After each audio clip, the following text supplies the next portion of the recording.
Right, Russia has accused Ukrainian special services of killing the daughter of one of Vladimir Putin's allies. For more on this, let's go to CTV's chief international correspondent, Paul Workman. Paul, talk to us a little bit more about what Russia is saying, because Russia is accusing Ukrainian special services of killing the daughter of Putin's brain.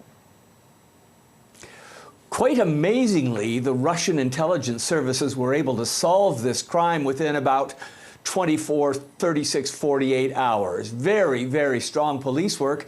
And of course, they've now come up with this answer that it was a Ukrainian intelligence unit that went into a suburb very close to Moscow, deep inside Russian territory, and were able to plant a bomb in a car that killed this young woman, who of course is an ultranationalist herself, and her father is a very well-known ultranationalist in Russia who's been pushing Putin to go far further with his war in Ukraine. So the announcement of charges or of being able to solve this are really quite suspicious. I think there are going to be a lot of people who are not at all going to believe that Ukraine would risk going that deeply into Russia to carry out this bombing and also to kill somebody who really wasn't very important in terms of Putin's circle of friends and influencers. What are we hearing from Ukraine on this?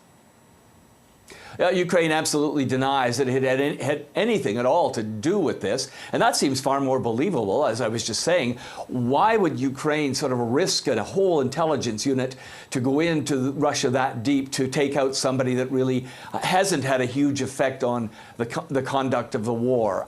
So it's very mysterious. Nobody seems to know. The very FSB, this Russian intelligence unit, was accused itself many years ago of planting bombs, a series of bombs in Russia. So that's why people are scratching their heads and not very convinced about the stories we're hearing. There's also, according to the FSB, a suspect who escaped to Estonia after the explosion. What more can you tell us about that?